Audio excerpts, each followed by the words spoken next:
बिस्मिल्लाहिर्रहमानिर्रहीम। अस्सलाम वालेकुम नाजरीन, मैं मुनीर अहमद मलिक एक दफ़ा फिर हाजिर हूँ। नाजरीन, आज सुप्रीम कोर्ट का फैसला आने वाला है। चंद लम्हे नहीं, घड़ियाँ कह सकते हैं आप।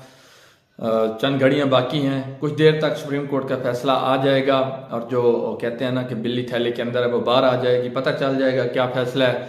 कुछ हल्कों की जानब से ये कहा जा रहा है कि होम्योपैथिक फैसला आएगा, होम्योपैथिक मीन के सारी पार्टियों के लिए काबिल कबूल होगा।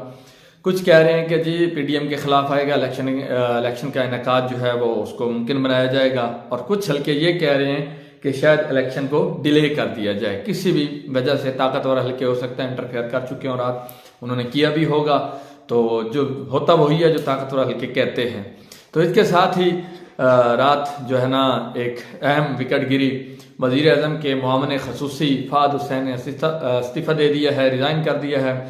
और इस वक्त जो है ना वो जो पत्ते हैं वो झड़ने शुरू हो गए हैं टाइम से पहले। ये जो फ़ाद हुसैन है ये वज़ीर आज़म शहबाज शरीफ साहब के मुआवन खसूसी बराए पब्लिक पॉलिसी और मीडिया कम्युनिकेशन थे।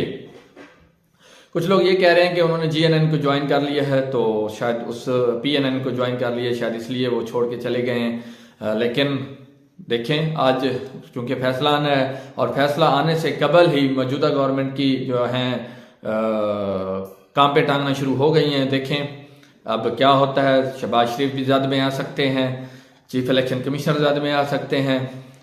अब थोड़ी देर बाद पता चल जाएगा। इसके अलावा रात बिलावल भुट्टो चेयरमैन पाकिस्तान पीपल्स पार्टी, उन्होंने एक तकरीर कर रहे थे किसी जगह पे और उन्होंने चीफ जस्टिस ऑफ पाकिस्तान को खुली धमकी दी और कहा कि आप जिस तरह के फैसले कर रहे हैं, आप फुल कोर्ट बेंच क्यों नहीं बना रहे। जब मुतालबा है कि फुल कोर्ट बेंच बनाया जाए तो आप क्यों नहीं बना रहे। आप इस तरह के फैसले देकर जो है ना डिक्टेटरशिप को दावत दे रहे हैं, मार्शल लॉ लगाने की कोशिश कर रहे हैं। आप मार्शल लॉ के लिए जो है ना फौज की जो है ना मदद कर रहे हैं।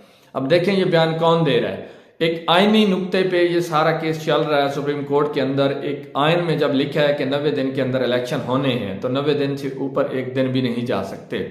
अगर ऊपर जाएंगे तो आइन की खिलाफ वर्जी होगी। तो मैं बारहा कह चुका हूं कि ये जो आइन है, आइन पर ही पूरे मुल्क जो है बेस करता है, इसी पे खड़ा है। जब आइन की एक जगह खिलाफ वर्जी कबल नहीं, देखें आपने 3 मार्शल लॉ लगे, 4 मार्शल लॉ लगे, तो तब भी आइन को जो है ना वो टूटता रहा है। जैसे ये 73 का आइन जो है 88 में, और फिर ये अब इसमें 1998 में मुशर्रफ ने मार्शल लॉ लगाया।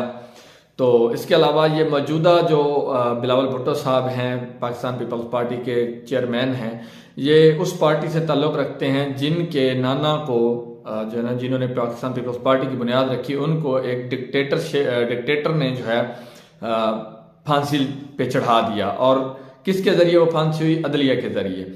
तो तब ये अदलिया पे इल्ज़ाम लगाते आ रहे हैं कि अदलिया जो है वो आइन के साथ खड़ी नहीं होती, ये फौजियों की जो है रखेल है, जो भी जिस तरह के भी अल्फाज बोले जाते हैं।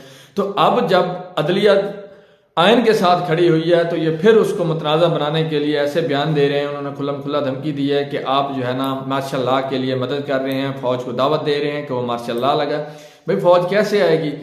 और आप फौज के साथ खड़े हैं, फौज आपके साथ खड़ी है, अदलिया तो नहीं खड़ी ना। अदलिया तो आइन के साथ खड़ी है, वो आइनी।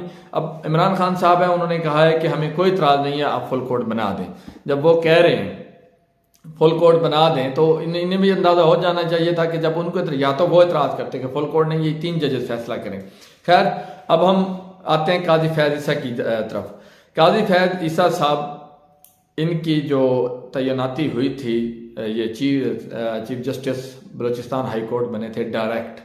हालांकि कोई जज भी जब इंडक्ट होता है वो बतौर सिविल जज या सेशन जज होता है, ये सम टाइम उनको हाई कोर्ट में जस्टिस लगा दिया जाता है। लेकिन डायरेक्ट चीफ जस्टिस बनने की मिसाल जो है वो सिर्फ एजाज़ जो है वो सिर्फ काजी फैज़ ईसा के पास है। इनको नवाज शरीफ साहब ने लगाया था। तो कबल अजीम जो बलूचिस्तान हाई कोर्ट के जजेस थे, ये पीसीओ जजेस थे, जब इनके खिलाफ कार्रवाई की गई तो पूरी बलूचिस्तान हाई कोर्ट खाली हो गई। तो तब वहाँ पे जस्टिस वहाँ पे लगाए गए, तो काजी फैज़ ईसा को direct chief justice of Balochistan high court बनाया गया, जो कि मेरे ख्याल में पहले इस तरह की कोई मिसाल नहीं है तो उसके बाद ये सुप्रीम कोर्ट पहुंचे, तो सुप्रीम कोर्ट से अब वो दूसरे नंबर पे हैं। चीफ जस्टिस के बाद उनका नंबर है, सितंबर में वो जो है चीफ जस्टिस ऑफ पाकिस्तान बन जाएंगे। लेकिन अभी से जो है ना उनको खुमार चढ़ा हुआ है, वो चीफ जस्टिस के अख्तियारात इस्तेमाल कर रहे हैं। चीफ जस्टिस जो ऑर्डर देते हैं वो उसको जो है ना रिफ्यूज़ कर देते हैं, रिजेक्ट कर देते हैं, रिफ्यूट कर देते हैं, और उस पर कोई ना कोई जो है ना नई वो निकाल के आ जाते हैं, अपनी 1.5 इंच की मस्जिद बना लेते हैं।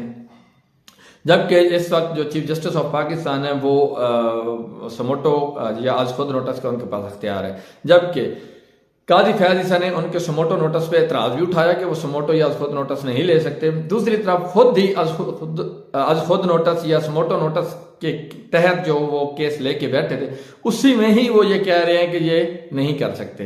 जब आपके पास ही वो केस ऐसा है जिसपे समोटो के जरिए आप उसको सुन रहे हैं, तो उसी के जरिए आप चीफ जस्टिस को रोक रहे हैं कि आप समोटो नहीं ले सकते या खुद नोटिस नहीं ले सकते। बात तो हैरान कुन है। तो काजी फैज ईसा को कबल अदीन एंटी एस्टेब्लिशमेंट जो है ना जज समझा जाता था, लेकिन अब जो खुलकर सामने हैं तो उनका ये किरदार जो है वो तकरीबन सबके सामने आया हो चुका है कि वो जो एंटी एस्टेब्लिशमेंट कहलाए जाते थे वो ऐसे नहीं है, वो खुल के एस्टेब्लिशमेंट के साथ खड़े हैं और आइन के साथ खड़े नहीं हो रहे। जब आइन 90 दिन के अंदर इलेक्शन करवाने की इजाज़त देता है तो वो इसमें रोड़े अटका रहे हैं, क्योंकि कोई ना कोई बहाना बना रहे हैं। अब देखना यह है कि थोड़ी देर बाद फैसला आता है सुप्रीम कोर्ट का, क्या फैसला आता है इंशाल्लाह आपको नेक्स्ट व्लॉग में अपडेट करेंगे। फिलहाल के लिए इतना ही, अल्लाह हाफिज़।